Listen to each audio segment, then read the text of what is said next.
구원의 약속이라는 말씀의 제목으로 함께 은혜 나누고자 합니다. 에레미야, 오늘 본문 에레미야 말씀을 읽었지 않습니까? 에레미야는 그럼 어떤 사람일까? 한번 생각해 보셨습니까? 에레미야는 제사장 힐기야의 아들로서 선지자로 부름을 받은 사람입니다. 저는 성경을 이제 평신도 때 성경을 읽을 때요, 그 많고 많은 선지자가 있지만 특별히 에레미야는 눈물의 선지자. 그렇기 때문에요, 이런 삶을 살고 싶지 않다. 얼마나 많이 정말로 힘든 순환이 있었습니까? 자, 에레미야는 눈물의 선지자로 우리가 익히 잘 알고 있습니다. 그 눈물의 선지자라고 불려질 수밖에 없었던 게 에레미야의 삶을 보면은 그 앞에는 너무나 많은 순환의 삶이었다는 것입니다. 그렇습니다. 에레미야의 주변에는요, 대적자들이 늘 끊이지 않았습니다. 여러분의 삶의 주변에 여러분을 대적하는 사람들이 끊이지 않는다고 생각해 보십시오. 얼마나 고통스럽겠습니까? 얼마나 눈물로써 살아가겠습니까? 바로 에레미야 선지자의 모습이었던 것입니다. 누구보다도 에레미야를 잘 알고 있는 그의 고향 사람들이 가장 많이 핍박하였다는 것입니다. 왜 에레미야는 이렇게 박해를 받아야 했을까? 도대체 왜 박해를 그렇게까지 받아야 했을까? 여기에서 우리가 한번 생각해 보아야 합니다. 에레미야가 이렇게까지 박해받는 이유는요, 간단해요. 뭘까? 거짓 선지자들을 책망했습니다. 하나님의 말씀으로 하나님의 백성들을 책망했다는 것입니다. 백성들은 거짓 선지자들의 말에 동요됐어요. 그 모습을 바라보고 에레미야는 견딜 수가 없어요. 그래서 하나님의 말씀에 비춰봐서 어긋나는 그 백성들을 향해 책망을 합니다. 또한 거짓 선지자 하나냐에게 매우 책망합니다. 여러분이요, 하나냐는 거짓 선지자입니다. 에레미야는 하나님의 말씀대로 하는 선지자입니다. 하나냐는 애언자죠. 거짓 애언자. 그렇습니다. 예나 지금이나 보면은요, 사람들은 무슨 소리를 듣고 싶어 해요? 저부터도 좋은 소리를 듣고 싶어 합니다. 수많은 사람들이 나에게 쓴소리를 하는 사람보다요, 당신은 말입니다, 이런 모습이 너무 좋습니다 하면서요, 칭찬해주고 알아주고 세워주는 그런 듣기 좋은 달콤한 말에 귀를 기울입니다. 여러분들이요, 몸에 좋은 약은 써요. 내게 유익이 되는 말은 좀 듣기 싫은 말도 있고 쓴 말이 있다는 것입니다. 그러나 그 말을 우리는 비추어 볼 줄 알아야 됩니다. 한마디로 하나님의 말씀이 선포되어질 때, 우리 목사님 또 나를 찔르네, 누가 고자질해가지고 우리 목사님 또 내 얘기하나 봐, 이게 아닙니다. 하나님의 말씀으로 인하여 찔림을 받거든 그 말씀을 가지고 내 안에 나를 바라볼 줄 알아야 됩니다. 그리고 하나님 앞에서 회개할 부분은 회개하고 다시금 하나님 앞에 세워져 나가야 된다는 것입니다. 요즘은요, 성도들의 비유를 마칩니다. 듣기 좋은 소리만 해줍니다. 그러다 보니 하나님의 진리의 말씀이 온전히 선포되어지기보다는 그들의 귀를 즐겁게 하다 보니 권위가 떨어졌다는 것입니다. 하나님께서는 하나님의 백성들에게 특별한 권위를 주셨습니다. 그 권위를 믿음의 사람들이 다시금 회복되어야 된다는 것입니다. 그렇게 하기 위해서는 예배가 회복되어야 할 것입니다. 눈물의 선지자 에레미야, 바로 왜 그렇게 하나님 앞에 울었을까? 그 눈물에는요 힘이 있습니다. 여러분, 어떠한 상황 속에서도 하나님 앞에 눈물로 기도해 보셨습니까? 눈물의 기도는 힘이 있습니다. 하나님이 바라보십니다. 우리의 마음을 깨끗하게 정화시켜 줍니다. 하나님의 시선을 집중하여서 받는다는 것입니다. 하나님의 마음을 움직일 수 있는 것이 눈물의 기도라는 것입니다. 하나님은 우리의 눈물을 귀히 보십니다. 여러분들이요, 때로는 이 눈물의 간절한 기도로 하나님의 마음을 바꾸기도 합니다. 어느 날 히스기야가 병들어 죽게 되었습니다. 자, 하나님께서 이사야 선지자를 통해서 말씀하십니다. 죽고 살지 못하리라. 그 소리를 들었을 때 히스기야가 어땠을까요? 히스기야는 벽을 향해서 침상을 적시기까지 그는 통곡하면서 하나님 앞에 간절히 부르짖으면서 눈물로 기도했다는 것입니다. 얼마나 통곡하고 부르짖으며 기도했기에 침상을 다 적시겠습니까? 여러분들이요, 하나님께서 그를 돌아보셨습니다. 그의 눈물을 보셨습니다. 그리고 그의 생명을 15년이나 연장시켜 주셨습니다. 이처럼 눈물의 기도는 힘이 있다는 것입니다. 아니, 저 사람은 툭 하면 기도만 하면은 울고 징징 짜, 그러면 하나님이 들어주시나? 왜 남의 말합니까? 그렇게 말하는 사람은 하나님 앞에 얼마나 울어가면서 기도해 보았습니까? 그만큼 마음을 찢으며 하나님 앞에 통곡하며 기도하는 그러한 사모함을 가져보십시오. 여러분이요, 또한 베드로를 생각해 보십시오.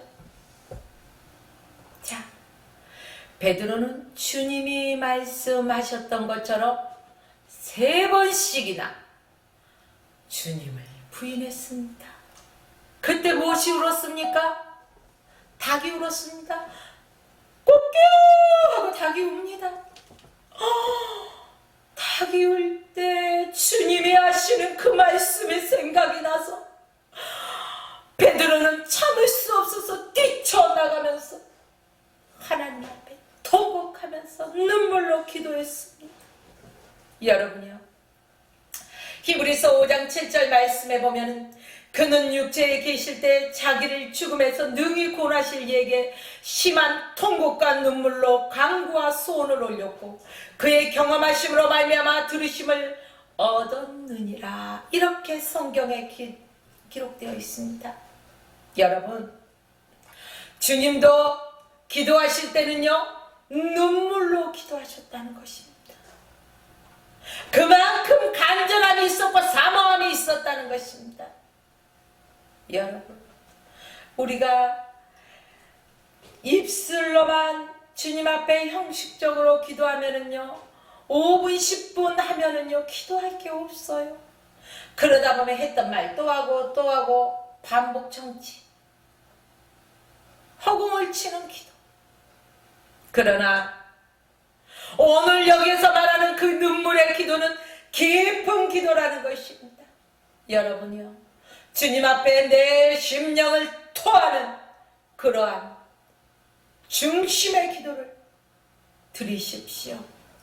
하나님께서는요 이렇게 눈물로 기도하는 자들을 바라보셨습니다. 그리고 그 기도에 응답해 주셨습니다. 하나님께서는요 눈물에 약합니다. 사람들도요 그냥 얘기할 때는 잘 듣지 않다가 눈물로 할 때는요 마음이 어때요? 찡 하면서 약해지지 않습니까? 이렇듯 우리 하나님도 우리 하나님의 자녀들의 눈물의 기도에 약하신 분이라는 거죠. 여러분이요, 하나님은 하나님의 자녀의 귀에 기도 소리의 귀를 기울이십니다. 오늘 본문의 주인공 에레미야 선지자 또한 눈물의 선지자라고 불려지고 있습니다. 그가 흘린 눈물은 무엇이었습니까? 그 눈물을 어떻게 위로해 주셨고 어떻게 하나님이 응답해 주셨습니까? 바로 15절로 18절까지 말씀을 보면은 에레미야 선지자는요, 고통으로 호소했다는 것입니다. 당시 남유다의 심판을 처리할 수밖에 없다는 하나님의 말씀을 듣고 에레미야 선지자는 절망을 느꼈다는 것입니다. 더욱이 백성들에게 이제 하나님의 말씀을 선포해야 되는데, 여러분요, 남유다의 심판을 처리할 수밖에 없다는 하나님의 말씀을 선포해야 되는데 얼마나 가슴이 찢어지는 아픔이 있었겠습니까? 그럴 때 자신에게 돌아올 것은 무엇이겠습니까? 칭찬이었겠습니까? 아닙니다. 핍박이었습니다. 조롱이었습니다. 멸시였습니다. 천대였습니다. 이런 것들을 감당하기에 너무너무 두려웠던 것입니다. 그래서 하나님 앞에 눈물로 호소할 수밖에 없었습니다. 사람들은요, 나에게 두려움이 찾아오는 거, 두려움이 엄습해 올 때 마음이 울컥하다는 것입니다. 에레미야도 우리와 같은 똑같은 심정을 가진 사람이었기에 그도 두려움이 엄습해 올 때 하나님 앞에 눈물로 호소할 수밖에 없었다는 것입니다. 이때 하나냐 거짓 예언자는요, 백성들에게 거짓을 말하고 속삭이고 선포하고 있었다는 것입니다. 여러분, 에레미야 선지자는 이렇게 고백합니다. 재앙이로다. 내가 차라리 태어나지 말았어야 했는데, 내가 차라리 태어나지 말았어야 되는데, 이렇게 한탄하면서 고통스럽게 울며 기도했다는 것입니다. 선지자는 자신과 남유다 백성 사이의 채권자와 채무자의 관계, 채권자, 채무자 아시죠? 빚진 자와 거준 자, 채권자, 채무자, 이러한 관계가 아니었습니다.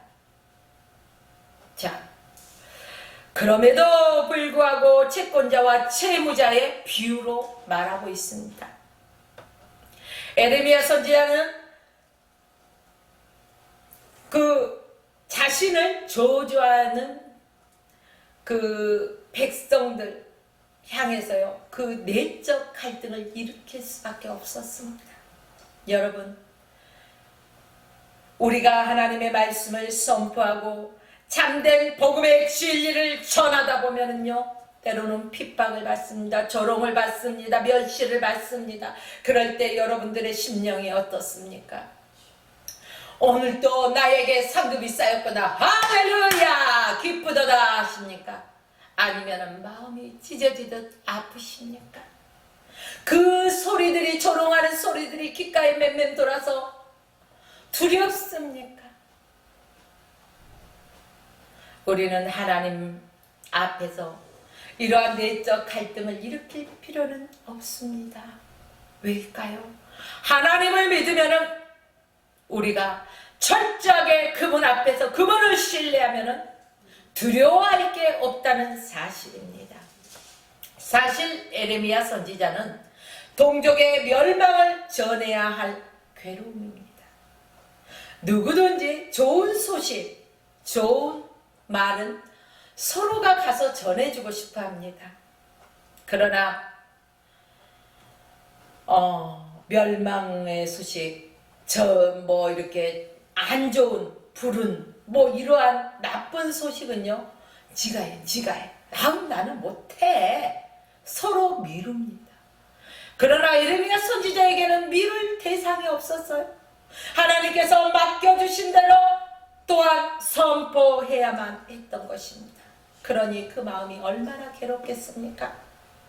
하나님의 말씀을 그대로 선포했을 때 백성들이 얼마나 자기를 향해서 질책하고 얼마나 조롱하고 얼마나 멸시할 것을 그는 알고 있었기 때문에 괴로울 수밖에 없었다는 것입니다.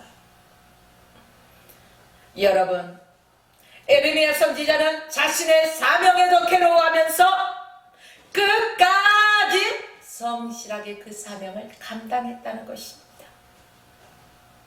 하나님을 신뢰하지 못했다면 그 사명을 감당하지 못했을 것입니다. 오늘 수많은 사람들은 하나님께서 나에게 주신 그 사명을 망각해버립니다.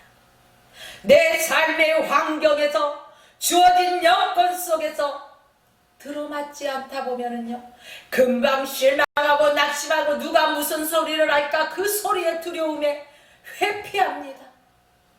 주저앉아 버립니다.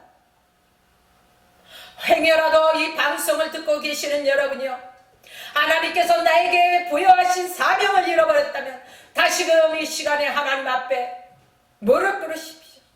그리고 그 하나님 앞에 철저하게 회개하고 다시금 돌이키십시오. 하나님을 바라보십시오. 하나님은 긍휼이 많으신 분입니다. 우리가 눈물로 회개하고 돌이키고 주님 앞에 나올 때 하나님은 품어주십니다. 책임져 주신다는 것입니다. 여러분이요, 에레미야 선지자의 간구는 자신의 개인의 안위를 위한 그러한 일이 아니었습니다. 하나님의 사명을 감당하기 위해서라는 것입니다. 저도 전도를 하다 보면은요, 어떤 사람에게는 복음이 잘 전해집니다. 그러나 어떤 사람들은요, 바로 대적하는 사람이 있습니다. 여러분, 이러할 때 이 심령이 어떻습니까? 당연히 아파야 됩니다. 그러나 에이, 내가 이거 왜 해? 뭐가 생긴다고? 그렇게 한다면 우리 누가 구원받을 자가 있겠습니까? 저와 여러분도 누군가가 주의 복음을 전해 주었기에 그 말씀을 듣고 다시금 하나님의 이끄심을 위해서 오늘 또 이렇게 하나님 앞에 나와서 예배자로 서 있을 것입니다. 내가 주를 위하여 욕을 당하면은 주께서 기억하시고 또한 좋은 것으로 갚아주십니다. 상급으로 주신다는 것입니다. 그러므로 주의 복음을 전하고 예수 그리스도를 자랑하는 것에 대해서 부끄러워하지 마십시오. 우리가 예수 그리스도를 부끄러워하면은 주님도 심판날에 하나님 앞에서 우리를 부끄러워한다는 것입니다. 여러분요, 내가 가는 곳곳마다 예수 그리스도를 자랑하십시오. 하나님의 백성임을 알리십시오. 그리고 하나님의 자녀답게 행하십시오. 저와 여러분들이 하나님의 뜻대로 주신 사명대로 우리가 그 사명 감당하고 살려고 힘쓰고 애쓸 때는 순탄한 길만 있는 것이 아닙니다. 아스팔트로 쫙 뚫린 그런 길만 기다리는 것이 아니라는 것입니다. 왜일까요? 방해 세력이 있습니다. 하나님의 그 주신 사명을 감당하지 못하도록 그 믿음에서 떨어뜨리기 위해서 마귀들은요, 우는 사자같이 두루다닌다는 것입니다. 그러므로 저와 여러분들이 근신하며 깨어있지 않으면 행여 믿음에서 떨어질까 조심해야 된다는 것입니다. 여러분요, 우리가 하나님의 일을 하려면 할수록 사단의 방해는 있을 것입니다. 그러나 거기에서 주저앉아 버리면 아무것도 행할 수가 없다는 것입니다. 사단도요, 에이, 저 사람은 아무리 찔러봐도 소용없어. 이리 찔러도 저리 찔러도 그리 찔러도 예수밖에 몰라. 에이, 손 안 대. 그리고 떠나가 버릴 수 있도록 우리는 철저하게 성령의 전신갑주를 취하고 살아가야 할 것입니다. 여러분들이요, 예수님께서 이 땅에 오셔서 고생만 하시다가 마지막 날에 십자가에 못 박혀 죽으셨습니다. 자, 예수님도 십자가 죽음 앞에서요, 한수만 있다면 이 잔을 내게서 지나가게 하옵소서 라는 간절한 기도를 드렸다는 것입니다. 예수님의 제자들도 복음을 전하면서 고생하며 순교했습니다. 여러분, 이 땅에서 잘 먹고 잘 살기 위해서 예수 믿습니까? 물론 그것도 중요하겠지요. 그러나 저와 여러분들은 하나님을 찬양하기에 지원받았습니다. 저와 여러분들은 하나님이 모태에서 잉태되기 전부터 하나님이 지명하여 불러주셨다는 것입니다. 너는 내 것이라. 그 하나님을 저와 여러분들은 찬양하고 그 하나님을 경외하며 그 하나님만을 높여드려야 된다는 것입니다. 여러분들이요, 오늘날 이 세대는 어떻습니까? 고난당하는 것을 싫어합니다. 영광만 취하기 좋아합니다. 누가 나보다 조금 더 우월해 보이면 눈꼴사러워한다는 것입니다. 시기와 질투가 많다는 것입니다. 하나님의 일에는 시기와 질투가 있어서는 안 된다는 것입니다. 합력하여 선을 이룬다는 것입니다. 나보다 조금 못한 믿음의 사람을 봤을 때는 내 자신의 과거의 연약한 믿음의 초신자 때의 믿음을 바라본다면 어떻게 질타할 수가 있겠습니까? 지금의 나 된 것은 다 하나님의 은혜요 라고 고백할 수 있는 하나님의 백성들이 되어야 되지 않겠습니까? 여러분들이요, 세상이 주는 영광은요, 잠시 잠깐입니다. 명예, 권력, 평생 갈 것 같습니까? 대통령도 임기 기한이 있습니다. 국무총리도 임기 기한이 있습니다. 국회의원도 다 임기 기간이 있어요. 이 세상이 주는 건 잠시 잠깐이라는 것을 말씀드리고 있는 것입니다. 그러나 우리 주님이 주시는 것은 영원한 것입니다. 그 영원한 것들을 바라보고 나가십시오. 여러분, 하나님께서 주신 영광은 반드시 십자가의 고난의 길을 통과한 자에게 주어진다는 것입니다. 지금 현재 이 고난 중에 있는 사람이 있습니까? 그렇다면 고난의 저편에서 주님이 기다리시는 것을 바라보십시오. 이 고난을 통과했을 때 주실 상급을 가지고 기다리신다는 것입니다.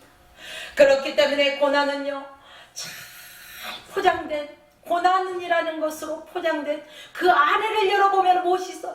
유익이 있다는 것입니다. 그 고난을 통하여 내가 정금같이 나오리라. 할렐루야. 자, 내가 주의 말씀을 얻어먹었사오며 주의 말씀은 내게 기쁨과 내 마음의 즐거움이니이다. 하나님의 말씀이 하나님으로부터 나에게 임해질 때 그 말씀을 아멘 하고 우리는 받아들여야 된다는 것입니다.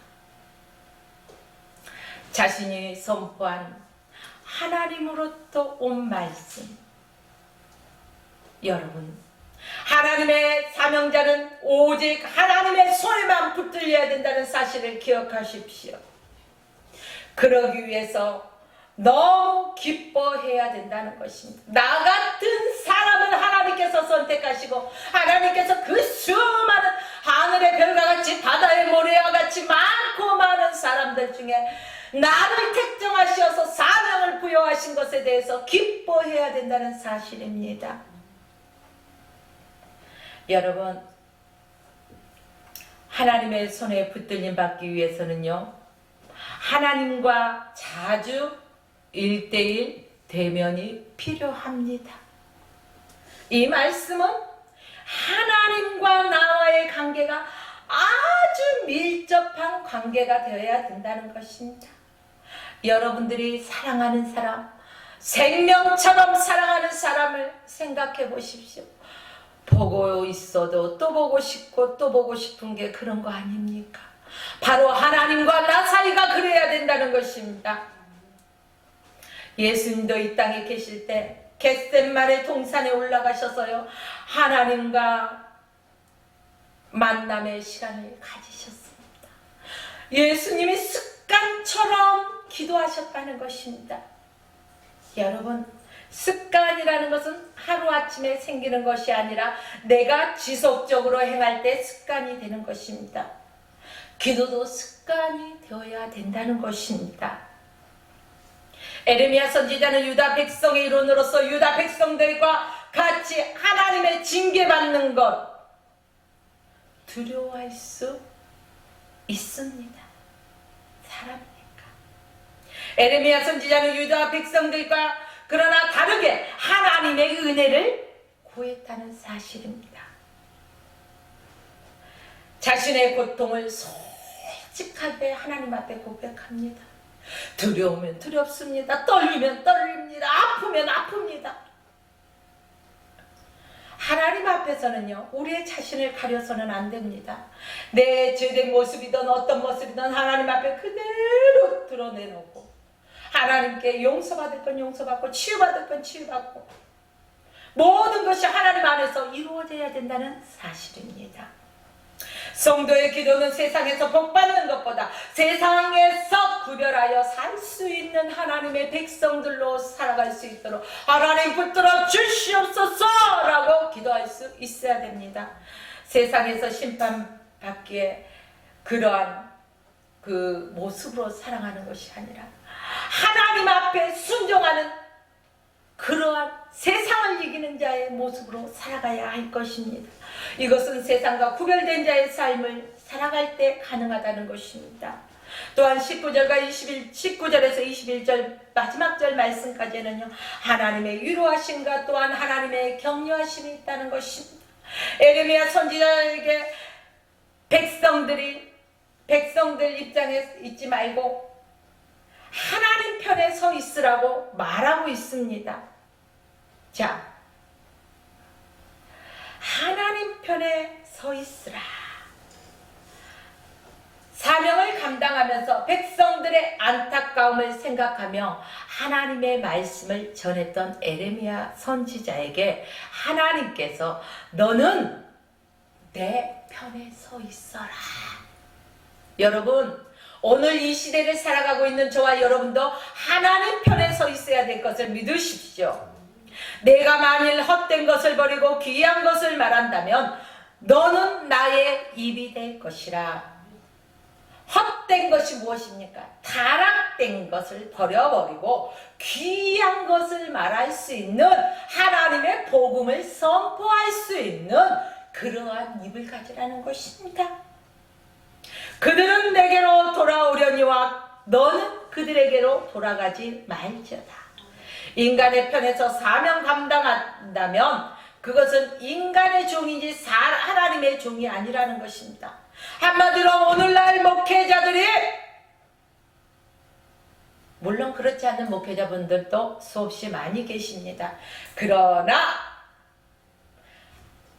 하나님의 종으로서 하나님의 말씀을 선포하기보다는 내 교회 성도가 한 사람이라도 다른 데로 떠나갈까봐 그 사람들의 듣기에 좋은 말, 그 사람들의 비유에 맞는 말을 한다면은 사람의 종이지 하나님의 종이 아니라는 것입니다. 오늘날 저와 여러분들이 반드시 기억해야 될 말이라는 것입니다. 내가 사람을 좋게 하려 하나님을 기쁘게 하려 하나님 편에 있어야 된다는 것입니다. 이렇게 우리가 하나님 편에서요, 하나님의 말씀에 귀를 기울일 때 너를 견고한 노성벽이 되게 하리라. 노성벽이 되게 한다는 것입니다. 선지자의 사명에 그 어떤 세력도 선지자의 사명이 끝나기까지 그 누구도 막지 못했다는 것입니다. 여러분, 하나님은 보호만 해주시는 것이 아닙니다. 어떻게 하시겠다고 했어요? 내가 너와 함께 하리라. 내가 너와 함께 하리라 라고 약속해 주셨습니다. 하나님이 나의 보호자가 되주시고 하나님이 나의 인도자가 되주시니 누가 우리를 해칠 수 있겠습니까? 여러분, 저와 여러분들은 하나님의 철저한 보호 속에 살아간 줄 믿으시기 바랍니다. 그렇다면 그 악한 원수 세력이 우리를 찔러본다 할지라도 우리는 강하고 담대하게 주의 말씀으로 대적할 수 있어야 된다는 사실입니다. 내가 이렇게 말하면 저 사람이 어떻게 생각할까? 그거 생각하지 마십시오. 그건 인간의 생각입니다. 하나님이 기뻐하실까? 하나님이 어떻게 하실까? 고람되어 내가 지금 하나님 앞에 서 있는데 하나님께서 내가 지금 이 순간에 어떠한 말을 하기 원하시나? 어떠한 결정을 하기를 원하시나? 그것만 생각하십시오.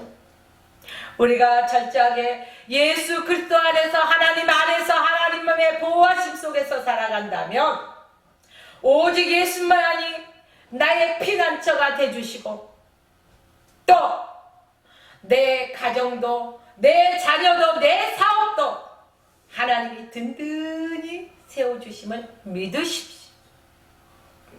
오직 예수 이름에서 벗어나지 마십시오.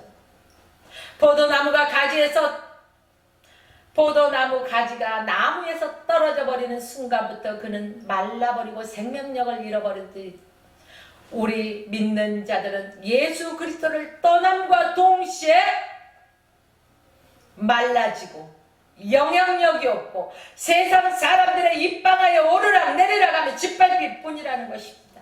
오늘날 교회가 힘을 잃어갑니다. 왜 그렇습니까? 하나님의 말씀의 권위에 서 있지 않기 때문입니다. 여러분들이요, 이 방송을 듣고 들으면서 그치지 마십시오. 다시금 돌이키시고 하나님 앞에 주심으로 돌아오십시오. 내가 어디에서 나의 믿음이 떨어졌나 빨리 점검하십시오. 그리고 뉴턴하십시오. 하나님이 기뻐하시는 모습으로 돌아오십시오. 하나님의 말씀에 귀를 기울이십시오. 내게 돌아오라. 그리하면 내가 내 앞에 세우리라. 하나님께서 말씀해 주셨습니다. 하나님이 주시는 새로운 기회를 통해서 우리의 인생을 점검하고 다시금 쓰임받는 우리의 복된 생애가 되시기를 주님의 이름으로 축원하며 오늘 말씀을 마칩니다.